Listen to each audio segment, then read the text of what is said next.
¿Saben qué es lo peor que me ha pasado en la vida? Me enteré, después de más de 40 años, que todo lo que yo creía sobre mi familia era una mentira.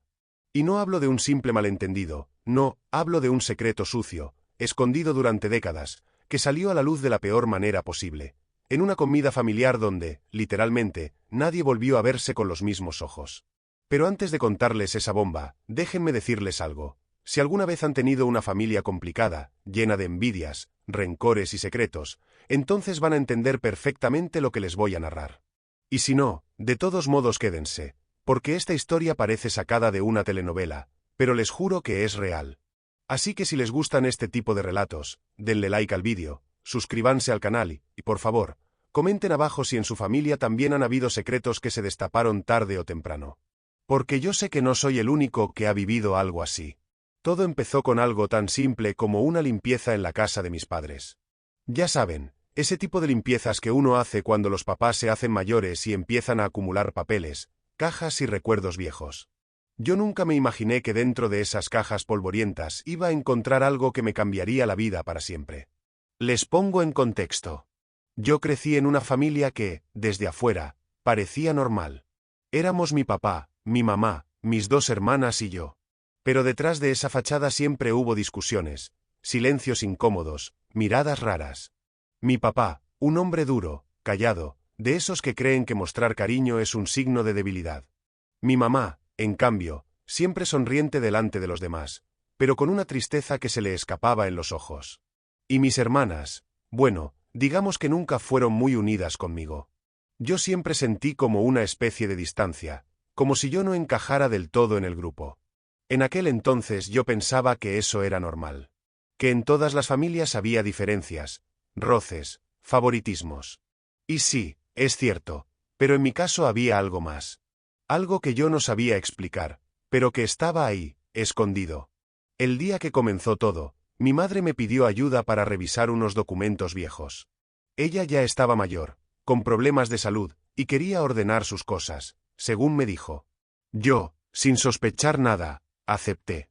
Pasamos una tarde entera sacando carpetas, fotos, papeles amarillentos. Entre ellos aparecieron cartas, facturas de hace 30 años, escrituras, lo típico que uno guarda y después se olvida.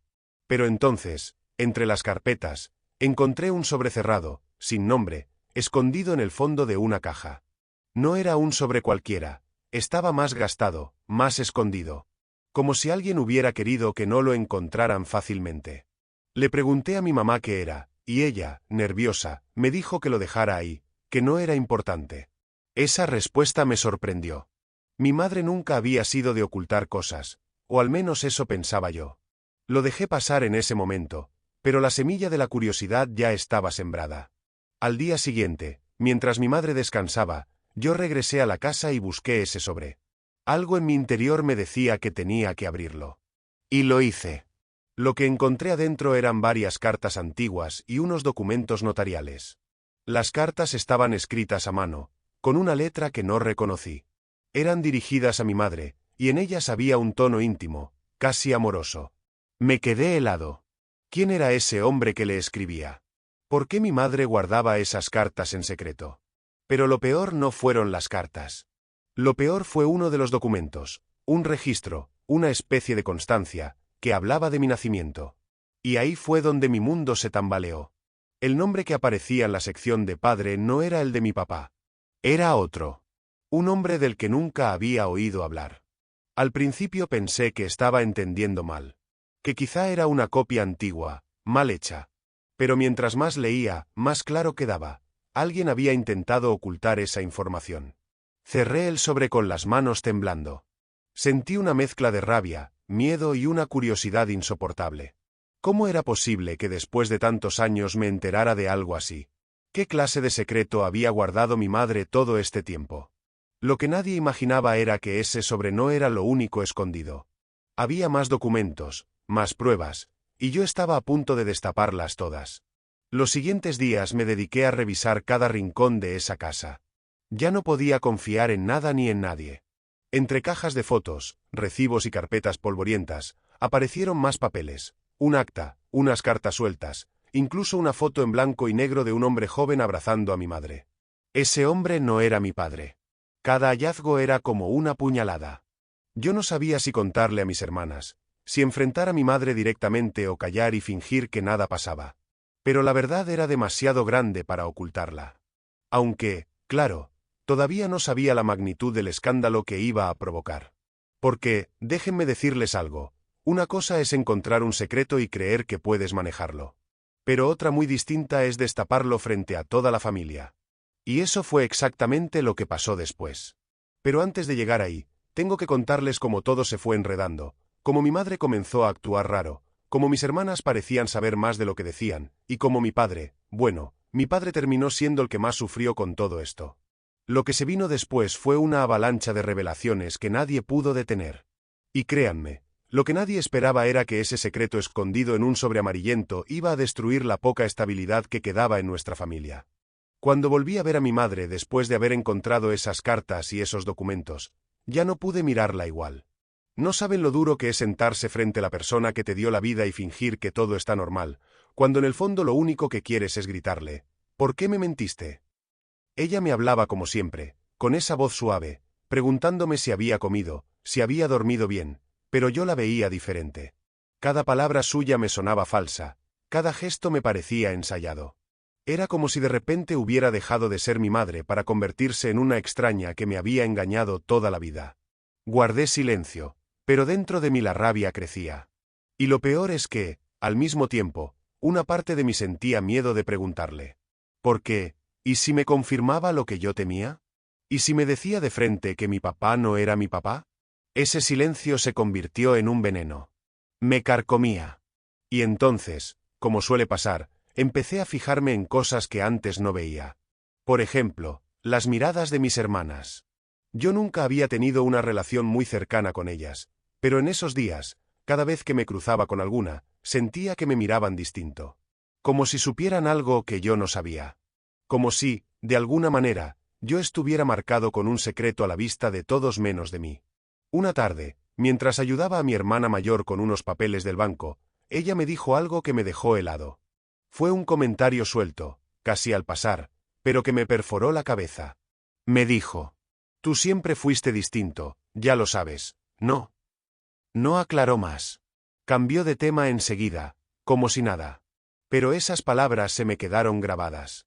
Tú siempre fuiste distinto. ¿A qué se refería? Empecé a recordar momentos de la infancia. Las discusiones de mis padres, los silencios incómodos, las veces que me sentí apartado de mis hermanas. Incluso la forma en que mi padre me trataba, con dureza, con exigencia extrema, como si quisiera marcar distancia. ¿Y si todo tenía una explicación? ¿Y si él lo sabía desde siempre? Lo que nadie imaginaba era que esa duda mía iba a crecer tanto, que terminaría convirtiéndose en una obsesión. Pasé noches enteras releyendo las cartas.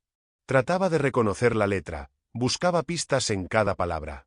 Eran cartas cargadas de sentimiento, con frases que dejaban claro que aquel hombre, ese otro nombre que figuraba en mi documento de nacimiento, había tenido algo muy fuerte con mi madre. Había promesas, había reproches, había recuerdos compartidos. Era evidente que no se trataba de un simple amigo. Me preguntaba quién era él. ¿Dónde estaba ahora? ¿Estaría vivo? ¿Tendría otros hijos? ¿Sabría de mi existencia? Las fotos en blanco y negro me obsesionaban todavía más. Ese hombre joven, con el brazo alrededor de mi madre, sonriendo como si nada. Yo me quedaba mirándolo y, aunque no quería admitirlo, había algo en sus facciones que me resultaba familiar. La nariz, la mirada, incluso la forma de la mandíbula. Era como mirarme en un espejo distorsionado por el tiempo. Fue en ese momento cuando empecé a pensar lo impensable. ¿Y si mi madre me había mentido toda la vida, pero mis hermanas lo sabían? ¿Y si incluso mi padre lo sabía? ¿Y si todos, menos yo, estaban al tanto de la verdad? Esa idea me envenenó. Empecé a observarlos a todos. En cada reunión, en cada visita, yo buscaba signos, miradas, silencios. Y cada vez me convencía más de que sí, ellos sabían. Un día, sin planearlo, lancé una indirecta. Estábamos comiendo con mi madre y mi hermana menor, y yo dije: qué curioso, encontré unos papeles viejos, cosas de cuando nací. Mi hermana dejó de masticar. Se quedó congelada unos segundos. Después fingió toser, tomó agua y cambió de tema. Mi madre, por su parte, se limitó a decirme que no revolviera cosas del pasado. Ese fue el momento en que lo confirmé. Lo sabían. Las dos lo sabían. Esa noche no dormí. Sentí que toda mi vida había sido un teatro en el que yo era el único que no tenía el guión completo. Y lo peor era que cada vez estaba más cerca de explotar. Empecé a pensar en mi padre. Siempre lo vi como un hombre duro, distante. Nunca me abrazaba, nunca me decía que estaba orgulloso de mí. Yo crecí con esa carencia, pensando que simplemente era su forma de ser. Pero ahora me preguntaba, ¿no sería que él me veía como un extraño? ¿Como un hijo que, en realidad, no era suyo? Esa pregunta me dolió más que todo lo demás. Porque si era cierto, entonces su frialdad no había sido casualidad.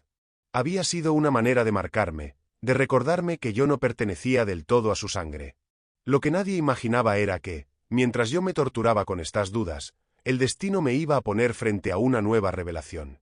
Un día cualquiera, revisando una vieja libreta de mi madre, encontré una anotación que me dejó paralizado. Era una dirección, escrita con letra apurada. Una dirección que no correspondía a nada que yo conociera. No pude resistirme. Fui hasta ese lugar. Era una casa antigua, en las afueras de la ciudad. Pregunté por el nombre que figuraba en mi documento de nacimiento, ese hombre misterioso. Y para mi sorpresa, una vecina me dijo que sí, que lo había conocido. Me contó que había sido un hombre trabajador, que había muerto hacía algunos años, y que había tenido familia, esposa, hijos. Escuchar eso me revolvió el estómago. Porque significaba que yo tenía, en algún lugar, medio hermanos que no sabían de mi existencia. Volví a casa más confundido que nunca. Ahora ya no era solo un secreto entre mi madre y yo. Ahora había toda una familia involucrada, otra vida que se había cruzado con la mía sin que yo lo supiera. Esa noche me encerré en mi cuarto con todos los documentos y las cartas. No podía parar de pensar. Cada palabra escrita en esas hojas era como un eco del pasado que me gritaba la verdad que nadie quería decirme de frente. Pero lo más perturbador fue que, cuanto más leía, más entendía la magnitud del engaño. No se trataba solo de un romance escondido. Había fechas, había coincidencias, había detalles que dejaban claro que mi madre había llevado una doble vida durante un tiempo. Y que yo era la prueba viviente de esa historia. Lo que nadie imaginaba era que mi obsesión iba a arrastrar a toda la familia hacia un abismo del que ya no podríamos salir. Porque llegó un punto en que ya no pude callar más. Necesitaba respuestas. Y sabía que la única manera de obtenerlas era enfrentando a todos, de una vez, en una reunión familiar. Lo que pasó en esa reunión fue el inicio del verdadero desastre. Desde el momento en que descubrí los documentos, mi vida dejó de ser la misma. Todo lo que hasta entonces había dado por sentado empezó a tambalearse. Era como caminar sobre un suelo que de repente se volvía blando, lleno de grietas invisibles. Podía estar en medio de la calle, en la oficina o incluso hablando con alguien, pero mi cabeza siempre volvía al mismo lugar, a las cartas, a las fotos, al acta de nacimiento con ese nombre que no era el de mi padre. Lo curioso es que, una vez que abrí los ojos, empecé a notar señales que habían estado ahí toda mi vida, esperando a que yo las viera. Recuerdos que parecían pequeños o sin importancia, de pronto adquirieron un significado completamente distinto. Por ejemplo, empecé a recordar aquellas veces en que, de niño, escuchaba a mis padres discutir a escondidas. Yo me levantaba al baño en la madrugada y, desde el pasillo oscuro, alcanzaba a oír sus voces bajas, agitadas, como si trataran de contener la furia para que no despertáramos. Nunca entendí de qué se trataban esas peleas, pero ahora todo cobraba sentido. También vinieron a mi mente esos comentarios extraños de algunos parientes lejanos. Frases como «tú no te pareces a tu papá» o «saliste distinto al resto» que yo, de niño, no comprendía del todo. Pensaba que era una broma, una forma de decir que yo era el raro de la familia. Pero ahora me daba cuenta de que, detrás de esas frases, había una verdad que los adultos intuían, aunque nadie se atreviera a decirla. La forma en que mi padre me trataba también encajaba en esta nueva perspectiva. Toda mi vida lo había justificado, pensando que era un hombre de carácter difícil, incapaz de mostrar cariño. Pero ahora veía la verdad, no era incapacidad, era distancia. Una distancia fría, calculada, que marcaba el límite invisible entre él y yo.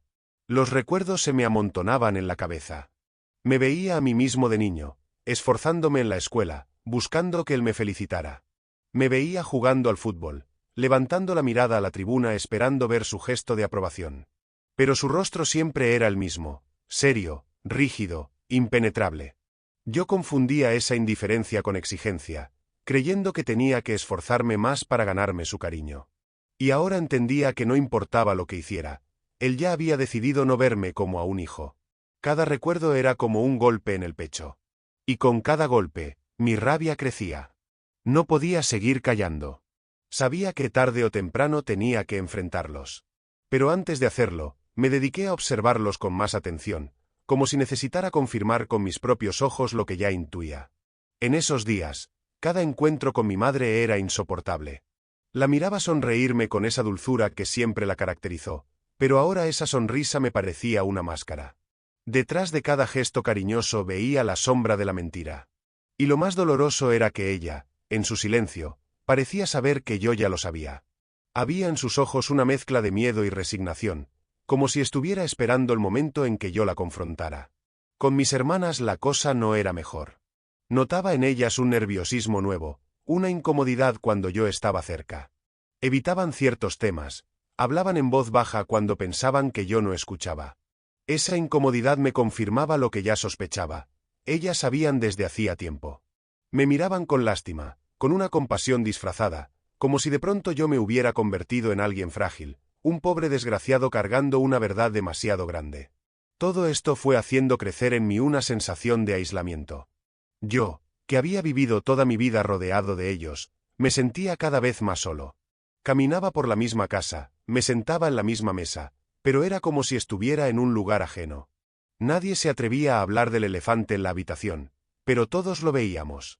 Las noches se convirtieron en tortura. Pasaba horas sin dormir, pensando en cómo confrontarlos, en qué palabras usar, en cómo reaccionarían. A veces me imaginaba que confesarían de inmediato, que me pedirían perdón. Otras veces pensaba que lo negarían, que me harían pasar por loco. Pero lo que más me angustiaba era imaginar la reacción de mi padre. ¿Me diría en la cara lo que yo ya había entendido? ¿Me confirmaría que nunca me había considerado suyo?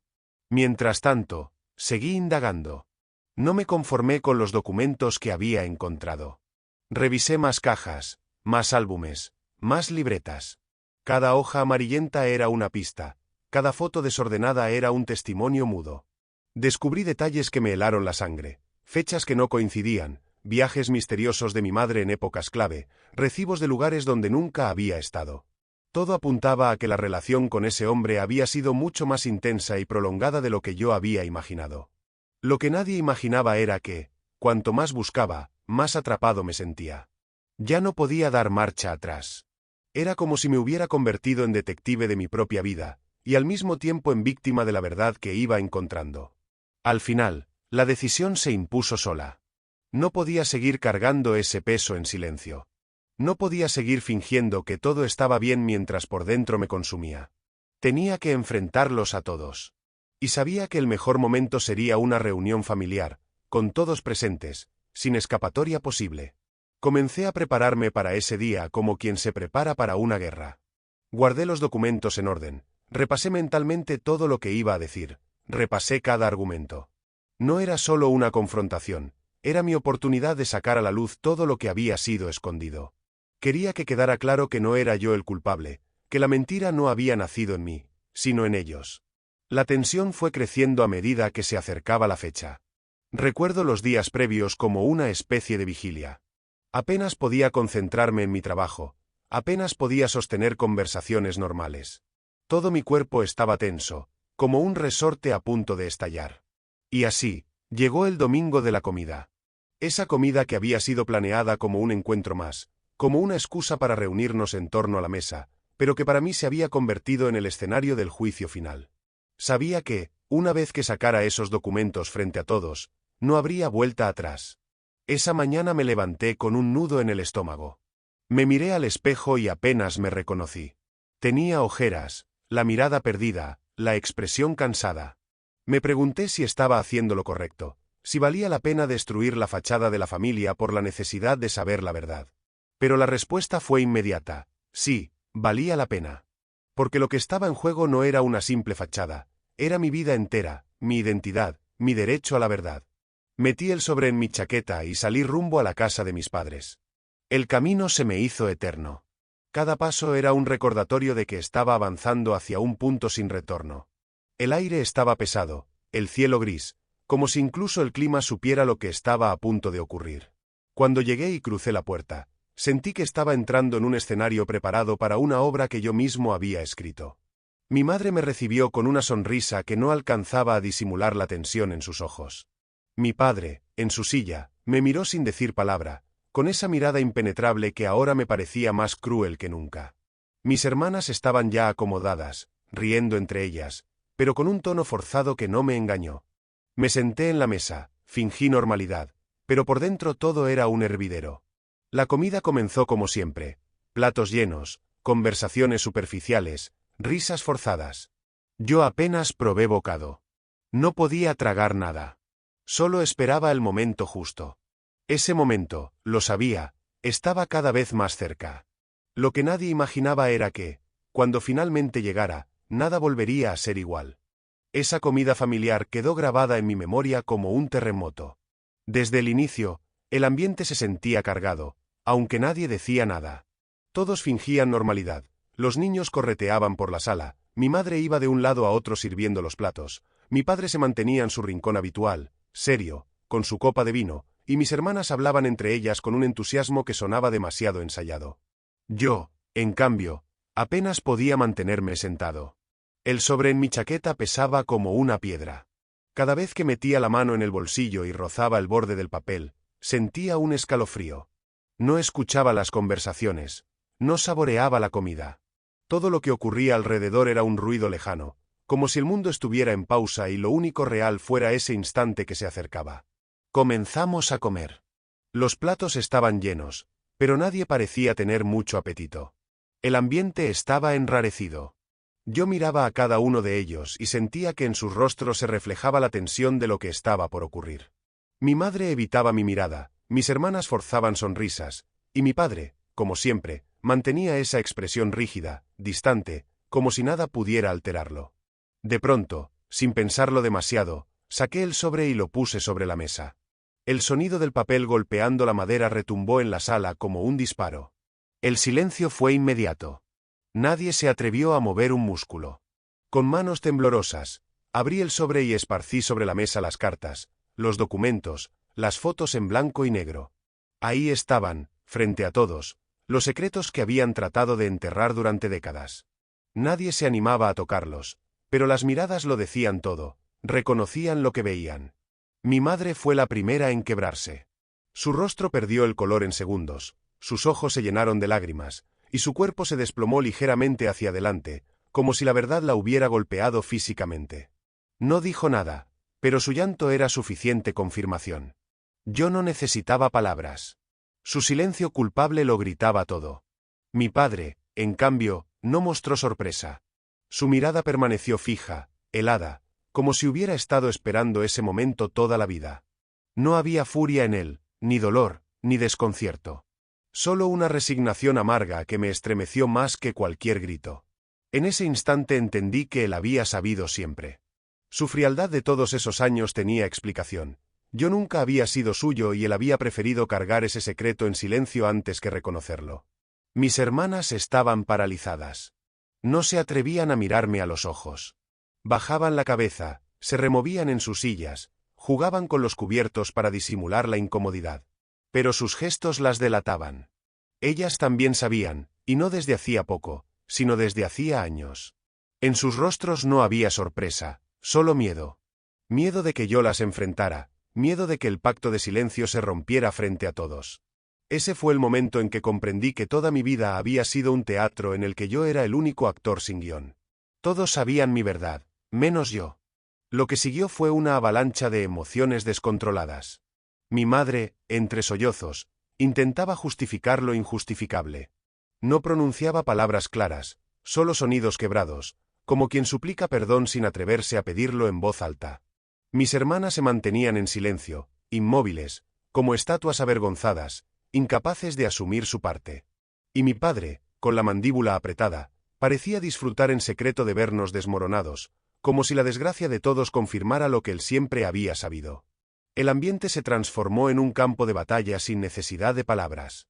Los platos quedaron olvidados, el guiso se enfriaba en la mesa, el vino derramado se expandía como una mancha que nadie limpiaba. Los sollozos de mi madre se mezclaban con el silencio sepulcral de mis hermanas y la frialdad de mi padre. Yo, en medio de todo, sentía que me ahogaba.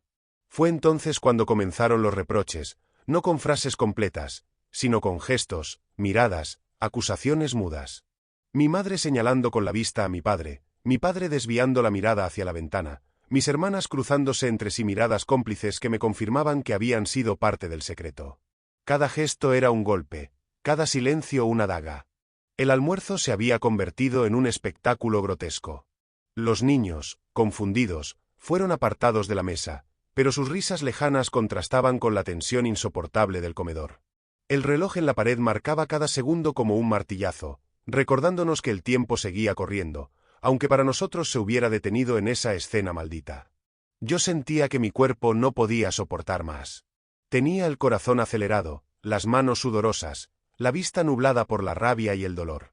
En un momento me levanté, con el pecho agitado, incapaz de seguir sentado en esa mesa que se había convertido en un tribunal. No necesitaba escuchar más. Ya lo había entendido todo. Mi madre había sido mi verdugo con su silencio, mi padre me había condenado con su frialdad, y mis hermanas habían sido cómplices de la mentira. Todos, absolutamente todos, habían conspirado contra mí, contra mi derecho a la verdad. La comida terminó en ruinas. Nadie volvió a probar bocado. Los platos quedaron intactos, las copas medio llenas, la mesa convertida en el escenario de una tragedia familiar que ya no podía ocultarse. Cuando salí de la casa, lo hice con la certeza de que esa había sido la última vez que nos reuniríamos como familia. Lo que nadie imaginaba era que ese estallido no sería el final, sino apenas el principio. Porque a partir de ese día, los rumores empezaron a extenderse como fuego, los parientes comenzaron a tomar partido, y el secreto que había permanecido enterrado durante décadas se convirtió en el escándalo que terminaría por destruir lo poco que quedaba en pie de nuestra familia. Los días posteriores a aquella comida fueron una resaca sin fin. No hubo silencio. No hubo paz. Mi teléfono no paró de vibrar con llamadas perdidas, audios interminables y mensajes cruzados en los que mi nombre aparecía como si fuera una marca de agua. Yo no respondía casi nada, pero leía todo. Y leerlo dolía más que cualquier insulto. De pronto, me convertí en el culpable oficial de haber dinamitado la familia. El secreto no era el problema, según muchos, había sido exponerlo. Así funcionan ciertos clanes. Se perdona la mentira si se mantiene compacta, pero se castiga sin piedad al que la rompe. Lo que nadie imaginaba era que el castigo vendría mezclado con contabilidad atrasada, favores viejos y herencias pendientes. El primer frente se abrió en el grupo de WhatsApp de la familia. Allí, el tono cambió de amable a pasivo-agresivo en cuestión de horas. Aparecieron cadenas de mensajes con recuerdos selectivos, versiones convenientemente editadas y esa típica frase que en realidad es una puñalada: no es momento de hablar de esto. Lo que en verdad querían decir era: no nos conviene hablar de esto. Empezaron a circular fotos antiguas, cumpleaños, navidades, viajes de verano, como si la nostalgia pudiera tapar la grieta. No la tapó. La grieta se agrandó. Y por allí se coló el tema que muchos esperaban para cobrar viejas cuentas: la herencia. En mi familia, como en tantas, el dinero siempre estuvo presente aunque se fingiera lo contrario. Cuando las cosas iban bien, se decía que la plata no importa.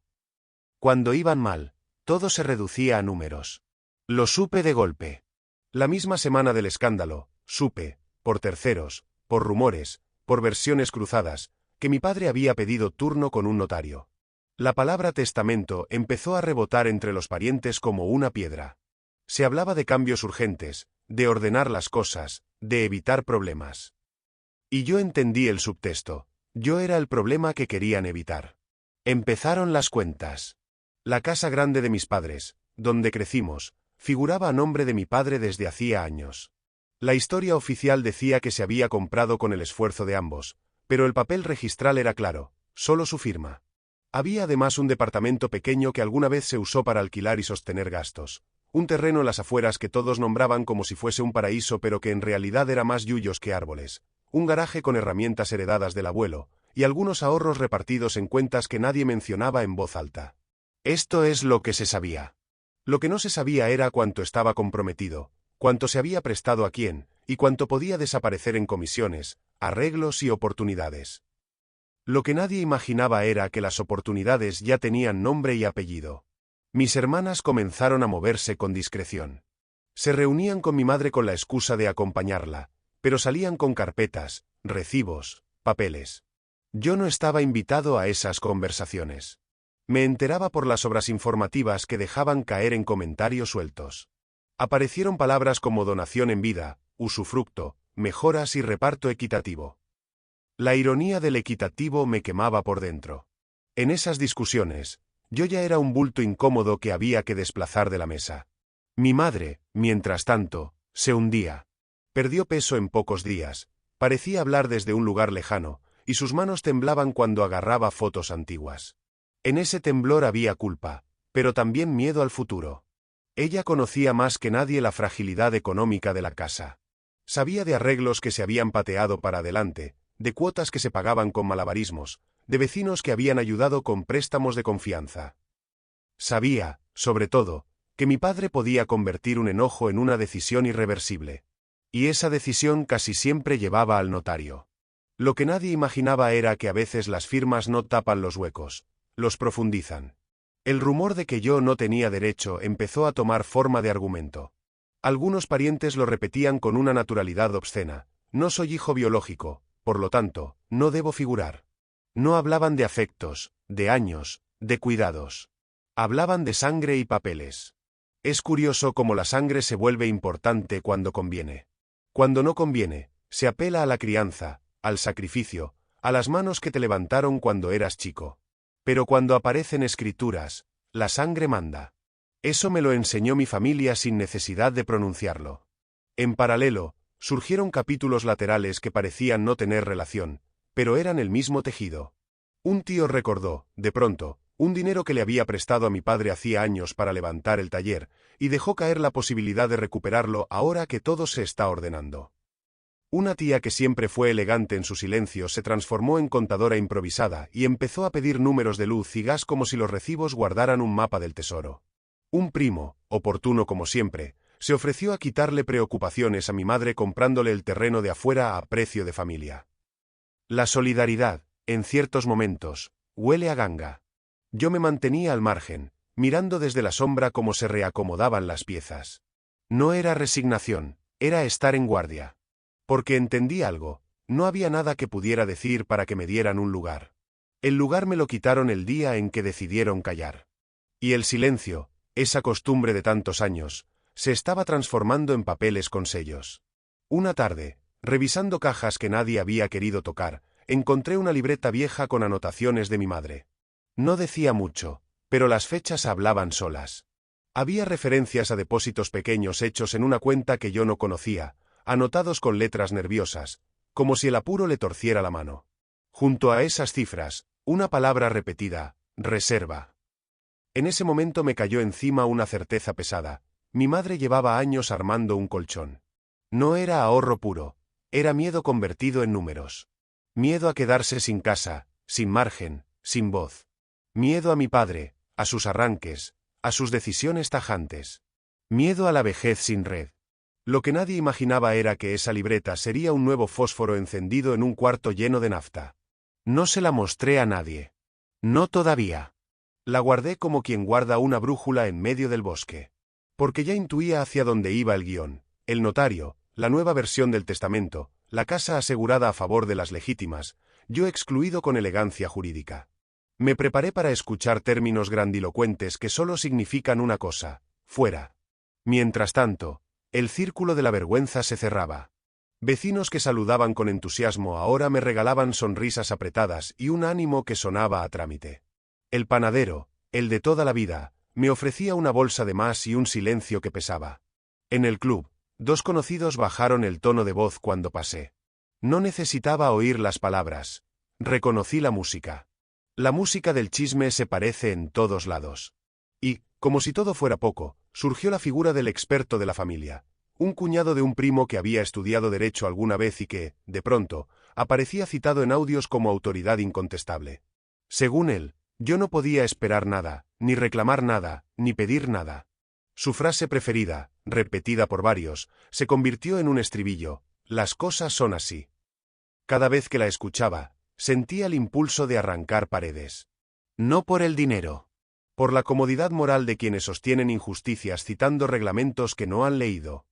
La herida principal, sin embargo, no fue económica. Fue el reordenamiento de lealtades. Las primas que antes me escribían para pedirme favores desaparecieron. Un sobrino dejó de pedirme que lo llevara a entrenar. Un tío me cruzó de vereda. Mi nombre se volvió incómodo. El apellido, una formalidad. Y yo, un recordatorio vivo de que la familia entera preferiría que las cosas siguieran igual de podridas bajo la alfombra. En ese contexto, supe que mi padre había firmado algo.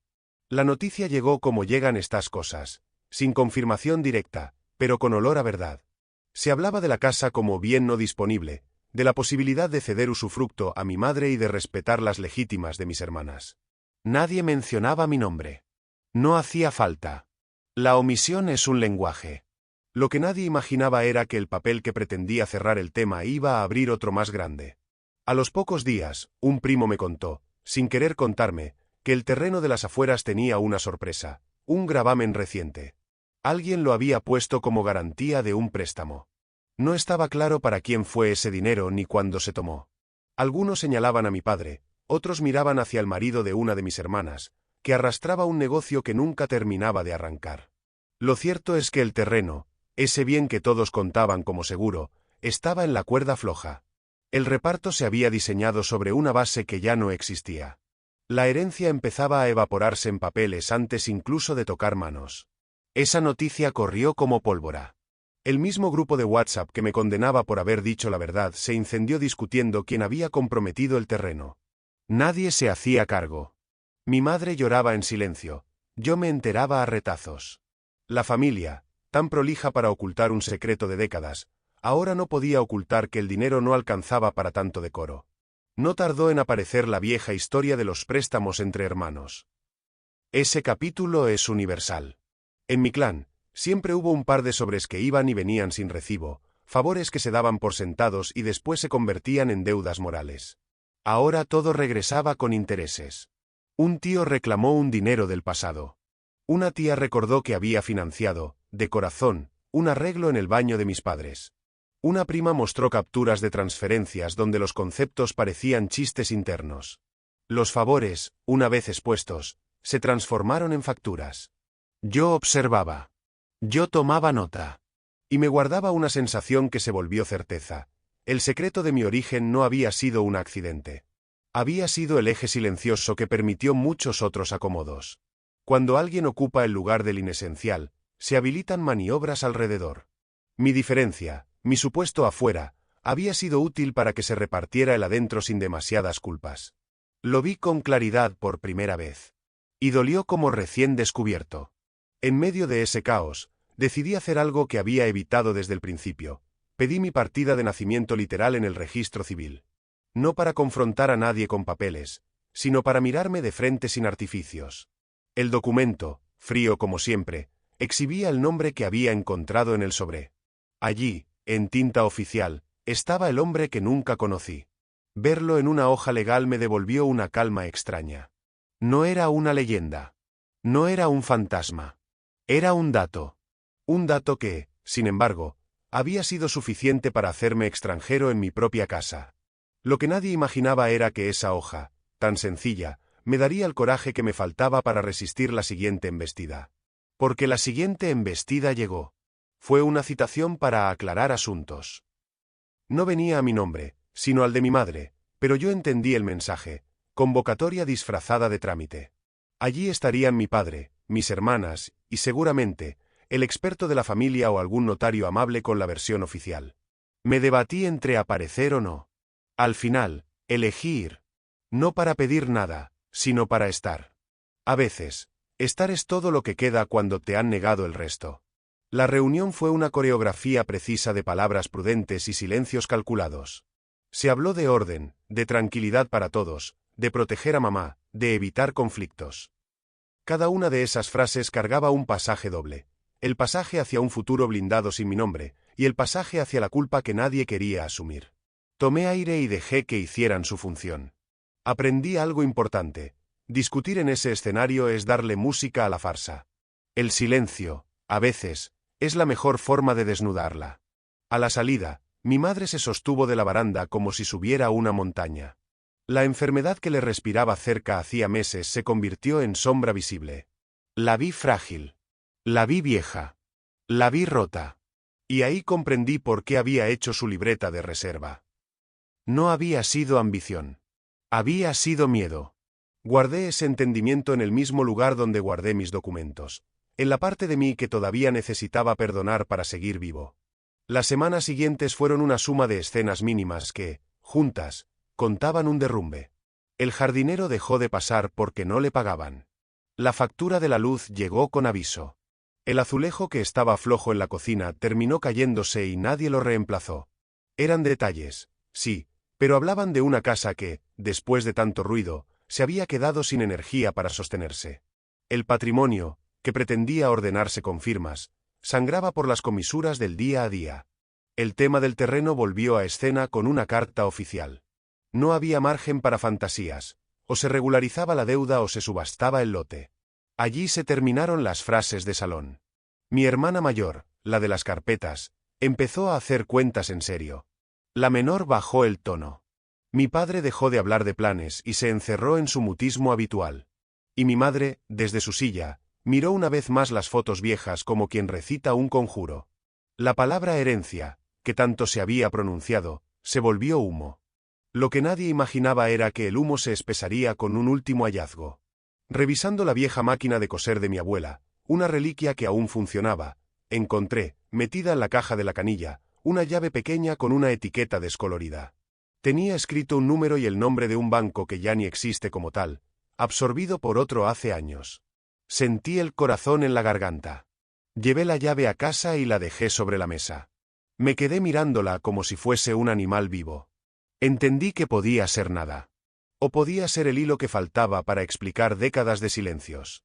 Rastreé la fusión del banco, pregunté en atención al cliente, soporté colas, explicaciones a medias y una cuota de humillación que ya me resultaba familiar.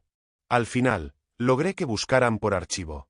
Lo que apareció no fue una caja activa, era imposible, todo se había cerrado en su momento, pero sí un legajo digitalizado con el registro de la caja y varios ingresos antiguos a nombre de mi abuela materna. Había constancia de objetos y papeles. Entre ellos, la mención de un sobresellado con documentación personal y cartas. Nadie supo decirme dónde había terminado todo eso cuando el banco cambió de manos. Nadie, o nadie quiso. Salí con un papel frío que decía, en jerga bancaria, lo mismo que yo ya sentía en la piel. Hubo un depósito de memoria en algún lugar, y ese depósito desapareció como desaparecen las cosas cuando no convienen. Ese papel, insignificante a ojos ajenos, me dio dos certezas. La primera, mi abuela sabía. No era solo mi madre, no era solo mi padre, la generación anterior también había participado del pacto de silencio. La segunda, si hubo una caja, hubo un guardado deliberado, y si hubo un guardado, hubo decisión. Nadie guarda por accidente. Se guarda para usar. Se guarda para proteger. Se guarda para esperar. Lo que nadie imaginaba era que, tantas décadas después, ese guardado seguiría irradiando efectos como una estrella muerta. Regresé a casa con la llave en el bolsillo, como un talismán roto. No la mostré. No todavía. Me senté en mi cuarto, el cuarto donde dormí de chico, y miré mis paredes viejas. Allí no hay gloria. Hay marcas de chinches, esquinas peladas, fotos que alguna vez estuvieron y se arrancaron dejando huellas más profundas que la cinta. Pensé en la figura hecha y repetida de la herencia como solución a los problemas. ¡Qué ingenuidad! La herencia es, en familias como la mía, el escenario final donde se representa lo no dicho. El acto concluye con firmas, sí, pero el argumento viene escrito desde antes, desde esos días en que se cayó lo que no debía callarse. Entonces entendí por qué me dolía tanto la discusión por los bienes. No por los bienes en sí, sino por la forma en que se usaban para completar un dibujo ya torcido. En ese reparto, yo no perdía solo una porción.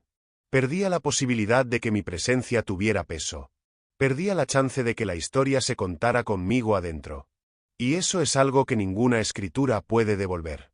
Aún así, me obligué a pensar con frialdad. ¿Quería pelear por esas cosas? ¿Quería convertirme en el personaje que discute recibos y busca grietas legales para conseguir un papel con mi nombre? Había una parte de mí que decía que sí, que era justo, que era mi lugar. Y había otra parte, más silenciosa, que me pedía otra cosa: preservar lo poco que quedaba en mí que no estuviera manchado por la contabilidad del resentimiento. Decidí un camino intermedio. Empecé a registrar todo. Fechas, mensajes, correos, fotos, notas, movimientos.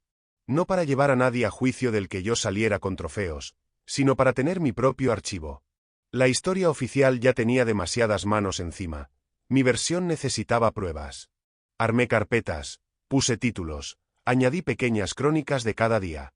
Me volvió un hombre que toma nota. Puede parecer obsesivo. Para mí fue oxígeno. En ese proceso, empecé a ver un detalle que había pasado de largo. Pequeñas compras, arreglos puntuales, mejoras hechas en la casa con dinero de mi madre que jamás figuraron en ningún lugar. Era su mano escondida sosteniendo ladrillos. Nadie le pondría su nombre a eso. Nadie, salvo yo, que lo estaba escribiendo. Lo que nadie imaginaba era que mi escritura, la que más subestimaron toda la vida, sería la única que sobreviviría al reparto. Las tensiones en la familia no bajaron, cambiaron de tema. El terreno se convirtió en una negociación con fecha de vencimiento. El departamento empezó a verse como activo líquido, expresión que me dio náuseas. La casa, ese altar falso donde se adoraba la unidad, se volvió una fortaleza con grietas por donde entraba la lluvia. Cada gotera tenía nombre y apellido. Una noche, revisando una caja que yo mismo había armado, encontré en el fondo una bolsa de tela con objetos mínimos, un reloj de pulsera detenido, un pañuelo con iniciales que no eran de nadie de mi casa, una foto runa con una esquina rota. El reloj tenía el mismo apellido que figuraba en mi partida literal. El pañuelo, bordado con las mismas iniciales que aparecían en las cartas. No necesité más. Los guardé en un sobre nuevo y les di un nombre: pruebas de existencia. Nadie podrá ya convencerme de que mi historia es un capricho. El capítulo de la herencia no terminó, porque estos capítulos no se cierran con una escena, se apagan de a poco, como luces que van quedando encendidas en habitaciones vacías. Quedaron pendientes, por ejemplo, los cuentos paralelos, el préstamo que nadie sabe si fue, la caja que nadie admite haber vaciado, el favor grande que un día alguien cobrará en otra mesa. Mi familia no cambió por conocer la verdad de mi origen. Mi familia se reorganizó alrededor de esa verdad como se reorganiza un enjambre después de una pedrada, con ruido, con vuelos raros, con patrones nuevos que duran hasta la próxima sacudida. Yo, en cambio, sí cambié. Aprendí a decir mi nombre sin pedir permiso. Aprendí a escribir mi historia sin pedir firmas. Aprendí a mirar la palabra herencia sin una taquicardia. Y sobre todo, aprendí a distinguir el sonido del amor del sonido del interés. No se parecen. A veces se confunden porque usan las mismas palabras, pero no se parecen. Y, sin embargo, todavía quedaba una sorpresa más. Un detalle pequeño, casi invisible, que se había escondido entre tanto ruido y que iba a forzar un nuevo giro. Un seguro de vida viejo, olvidado en un cajón de la mesita de noche, con beneficiarios desactualizados y una cláusula que nadie leyó. Esa póliza, oxidada en sus números, todavía latía. Su existencia, mínima al lado de las propiedades y los terrenos, iba a exigir otra reunión, otras cuentas, otro teatro. Lo que nadie imaginaba era que ese papel, minúsculo y desteñido, sería el que pondría en evidencia quienes estaban peleando por memoria y quienes por saldo. Pero esa no sería la última sorpresa. El seguro de vida olvidado fue el eco que no quise atender de inmediato. Lo dejé sobre la mesa, al lado de la llave con la etiqueta descolorida y de la libreta de mi madre. Era como tener 3 relojes apuntando a la misma hora, pero en idiomas distintos. Sabía que tarde o temprano iba a tener que ocuparme, pero antes de hablar de pólizas y beneficiarios necesitaba entender algo más importante. ¿Quién era ese hombre que aparecía en mi partida literal, el nombre que me había devuelto el espejo roto de la infancia? Durante años lo imaginé de muchas formas. A veces, un héroe silencioso que se mantuvo lejos para no arruinar nada. Otras, un cobarde que desapareció a la primera complicación. La verdad rara vez coincide con las fantasías. Empecé por lo básico, con una disciplina que me sorprendió a mí mismo. Archivos públicos, obituarios digitalizados, fichas viejas de sindicatos, padrones de un barrio que ya casi no existe como lo conocimos.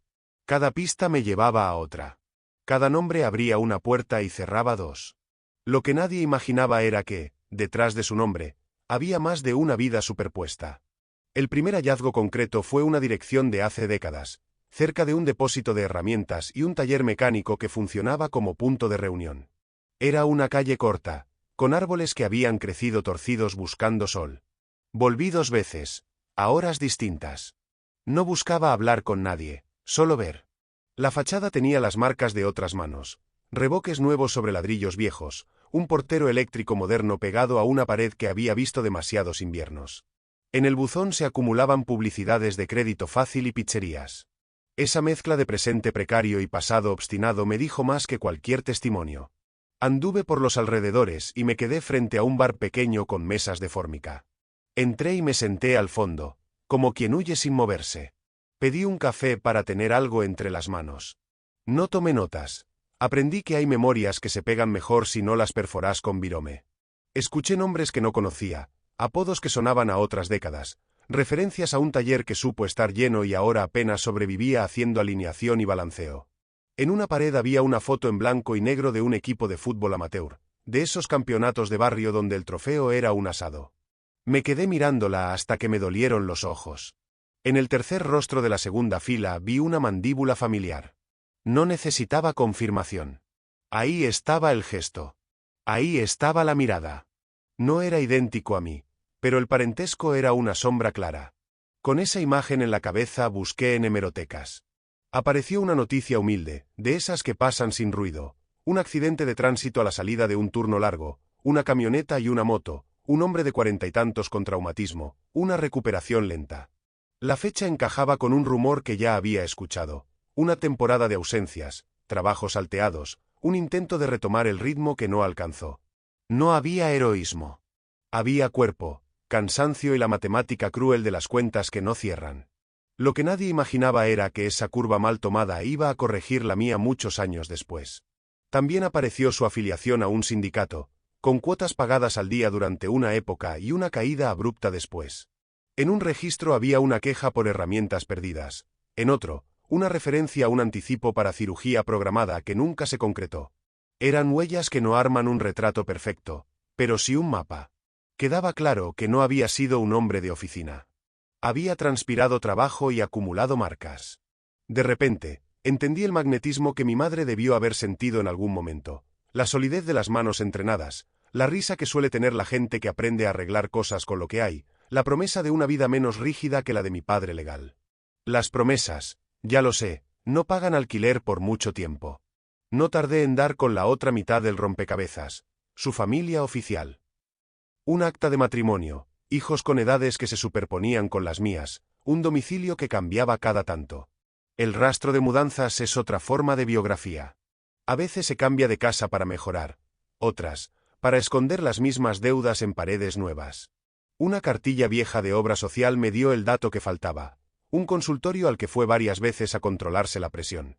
En el margen, un médico había anotado con letra firme una recomendación simple y un subrayado que parece un grito: descansar. Me imaginé la escena, alguien que promete que va a bajar el ritmo y, al día siguiente, vuelve a subirse a la camioneta porque no hay reemplazo que pague la leche. Conseguí, a fuerza de insistencia educada, ubicaciones de 2 personas que habían trabajado con él. No fui a tocarlas. Caminé por esas veredas, miré los portales, distinguí los pasamanos gastados por las mismas manos durante años. No necesitaba escuchar. Ya me había dicho bastante el olor del aceite quemado, la pintura que no llegó a la esquina del techo, la manera en que los camiones estacionaban oblicuos para cargar rápido. No era cine.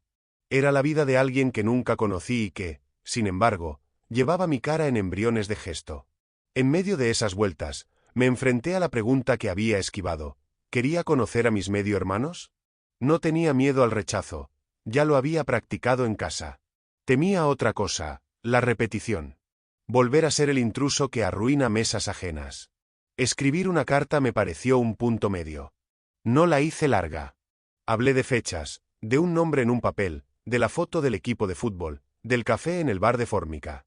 No pedí nada, ofrecí silencio si eso era lo que necesitaban. La dejé en un buzón, con letra clara y sin remitente, como quien arroja una botella al mar corto de un barrio. Esperé días sin admitir que esperaba.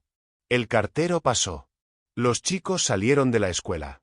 El semáforo cambió de luz y volví a mirar el teléfono como si fuera oráculo. No hubo respuesta. Ese silencio también es una herencia. Decidí cerrar el círculo por otra parte. El cementerio. Encontré el nombre, el número de nicho, la fecha final que redondea una existencia en 2 guiones. Los cementerios no tienen misterio si uno va de día. La sombra la pone uno. Caminé despacio, me detuve frente a letras gastadas, reconocí apellidos que habían sido vecinos de mi infancia en otra cuadra. Delante del lugar correcto, me temblaron las manos de un modo que no me había permitido. Apoyé los dedos en la chapa fría y conté los años hacia atrás. Pensé en las veces que crucé la calle con prisa sin saber que la mitad de mi rostro caminaba a 2 cuadras. Pensé en mi madre y en su libreta de reservas. Pensé en mi padre legal y en su vaso de vino. Pensé en mí, en esa versión de niño que trataba de gustarle a un hombre que ya había elegido no mirarlo. Lo que nadie imaginaba era que ese temblor me iba a ordenar la cabeza mejor que cualquier terapia. Volví de esa visita con una tranquilidad rara, como si el ruido de fondo se hubiese bajado de golpe. No había épica. Había biografía. Oficialmente, el hombre al que yo buscaba había sido esposo, padre de otros, trabajador y paciente intermitente. Oficios simples, papeles simples, dificultades nada simples. En una bolsa guardé lo que había reunido: la impresión de la noticia del accidente, la copia de la ficha sindical, la foto del equipo donde la mandíbula me delataba, el recorte del obituario. No eran trofeos. Eran llaves que abren habitaciones inmuebles. Con ese archivo en la mesa, pude mirar hacia mi madre y mi padre legal sin la bruma del mito. Entendí la decisión cruel de ella, creer que el silencio protegería más que la verdad. Entendí la dureza de él, vivir humillado por un secreto que eligió no pronunciar. Ninguno de los dos estuvo a la altura, tampoco lo estuve yo durante años, aferrado a la necesidad de ser elegido. En esa renuncia conjunta se armó el molde de mi carácter. Aceptarlo me quitó culpa como quien se saca un saco mojado. El tema del seguro de vida volvió con un golpe de realidad. La póliza había quedado con beneficiarios viejos, nombres que ya no describían la foto actual de la familia. Era una cantidad menor comparada con casas y terrenos, pero suficiente para desatar otra tormenta. Un papel así no discute afectos, discute firmas. Se hablaba de actualizar, de respetar la voluntad presunta, de evitar inconvenientes bancarios. Había aprendido la gramática. Cada expresión de prudencia escondía una urgencia. Decidí no pelear por eso. Lo anoto con honestidad, me dolió, porque era un tramo del camino que también caminé. Pero preferí gastar mis fuerzas en cerrar mis propios capítulos que en abrir cuentas a nombre de otros. Lo que nadie imaginaba era que, al renunciar a esa pelea, iba a ganar otra cosa que la familia no sabe contar: descanso. El mapa del padre biológico todavía tenía una esquina en blanco: la relación con mi madre. Ya no buscaba detalles románticos, buscaba contexto. Las fechas indicaban un par de años donde todo fue simultáneo: su matrimonio oficial, la casa donde vivía con los suyos, la fábrica que le daba de comer. Y en paralelo, la aparición de mi madre en barrios y horarios que coincidían con ausencias explicables en mi casa de infancia. No necesité escenas para entender lo que ocurrió. Se amaron a escondidas, se prometieron lo que se suele prometer cuando el mundo real se vuelve insoportable por un rato, y apostaron mal. No hay juicio moral aquí. Hay aritmética.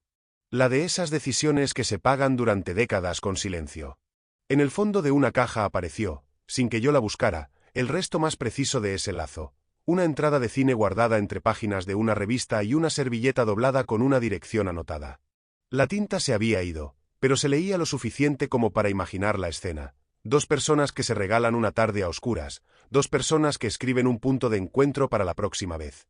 No hay delito en esa imagen, hay humanidad. La humanidad, cuando se empobrece, se vuelve clandestina. Ese trozo de papel me dio más paz que todas las discusiones legales que vinieron después. El capítulo de los medio hermanos quedó abierto en silencio. No insistí. Tal vez necesiten años. Tal vez nunca pase. Hay puertas que no se abren de afuera. Mientras tanto, guardé mi carta, no para volver a enviarla, sino para recordarme que no todo lo que uno propone merece respuesta. Si alguna vez golpean la mía, no voy a repetir la pedagogía del silencio que me hicieron. Abriré. Y si no abren, lo entenderé. Con la investigación sobre la encaminada, Pude mirar de otra forma la escena mayor: el reparto, la casa, el terreno, el departamento, la póliza, las reservas de mi madre, los prestamistas con traje de vecinos, los tíos que enumeraban favores como santos en una estampa. Nada de eso desapareció. Siguió ahí, con su fealdad intacta. Lo que cambió fue mi manera de estar frente a esa fealdad. Dejé de explicarme. Empecé a retirarme con elegancia. No es indiferencia. Es conservación. Uno no puede gastar toda la vida en demostrar que existió. Volví al cementerio una vez más, sin plan. Llevé una flor barata, no por costumbre, sino por gesto mínimo de despedida tardía. Me detuve los mismos minutos que uno tarda en decidir una compra que no necesita y me fui. El viento traía olor a parrilla de domingo lejano. Nunca fui religioso, pero entendí la utilidad simple de los rituales: dan forma al caos. Ese fue el mío. No pedí nada. No prometí nada. Dije mi nombre, por dentro, frente a una chapa con otro nombre. Y me pareció suficiente. Cerré la tarde ordenando papeles en casa. Puse etiquetas nuevas, numeré sobres, escribí un índice en una hoja lisa. En la parte superior de la carpeta, a mano, anoté una frase sencilla: lo que hubo. No la verdad, no mi verdad, no el expediente. Solo lo que hubo. A esa altura, aprendí que hay cosas que no se reconcilian. No se trata de elegir entre una familia perfecta y una descompuesta. Se trata de aceptar que las familias son, casi siempre, un montón de esfuerzos que se pisan y se contradicen, y que la suma no da cero, pero tampoco siempre da a favor. Mientras terminaba de ordenar, sonó el teléfono. No era una llamada de reconciliación. Era un correo de esos que llegan para pinchar globos. La confirmación de que la deuda sobre el terreno exigía una venta rápida o una refinanciación imposible. Mi nombre no estaba en ningún lado. Otra vez la omisión como idioma. Apagué la pantalla y respiré hondo. Ya no me dolía de la misma manera. Me dolía en un lugar que no lastima huesos, en el cansancio. Ese cansancio adulto que te avisa que hay batallas que no te devuelven ni la dignidad ni el sueño. Esa noche escribí una última nota para mí, una lista corta de lo que sí quería sostener. No eran propiedades ni apellidos. Eran gestos. Visitar a mi madre sin hablar de dinero. Leer los domingos en voz alta en la casa nueva que todavía no tengo, aunque sea para mí solo. Guardar la llave con etiqueta descolorida como recordatorio de que siempre hay una caja que se perdió y aún así, uno puede vivir sin abrirla. Y, si un día suenan los nudillos en mi puerta y del otro lado hay una mandíbula parecida a la mía, abrir y poner agua para el mate. Sin preguntas. Sin reproches. Con la simpleza que me hubiera gustado heredar. Lo que nadie imaginaba era que, justo cuando pensé que el mapa ya estaba completo, un sobre anónimo aparecería debajo de mi puerta con un puñado de fotocopias borrosas y un mensaje breve en letra ajena que no necesitó firma. Recortes de recibos, una constancia bancaria perdida. Y una foto en color de un cumpleaños en la que mi madre aparece de espaldas y él a 2 pasos, mirándola como se mira una salida. Eso cambió el orden de mis carpetas, y también el orden de mis certezas. Pero esa no sería la última sorpresa. Creí que ya había cerrado todos los círculos posibles. Había enfrentado a mi madre, descubierto la frialdad de mi padre, confirmado la complicidad de mis hermanas, visto cómo la familia extendida me convertía en villano, seguido las huellas de mi padre biológico y hasta puesto una flor en su tumba. Pensé que lo que quedaba era sobrevivir, seguir mi vida con la mochila de todo lo aprendido y escribir mi propia versión de la historia. Pero entonces apareció ese sobre anónimo debajo de mi puerta. Y todo volvió a temblar. El sobre era sencillo, de esos amarillentos que venden en cualquier librería. No tenía remitente ni marcas externas. Dentro había fotocopias borrosas, algunas casi ilegibles, y una foto en color de un cumpleaños de hace décadas. El corazón me dio un vuelco cuando reconocí la escena, la sala de la casa de mis abuelos, globos colgados con cinta, un pastel rectangular sobre la mesa. Mi madre estaba de espaldas, sosteniendo una bandeja. Y a 2 pasos detrás de ella, apenas recortado por el lente, estaba el hombre de mi partida literal. No había dudas. La manera en que la miraba no era la de un invitado cualquiera.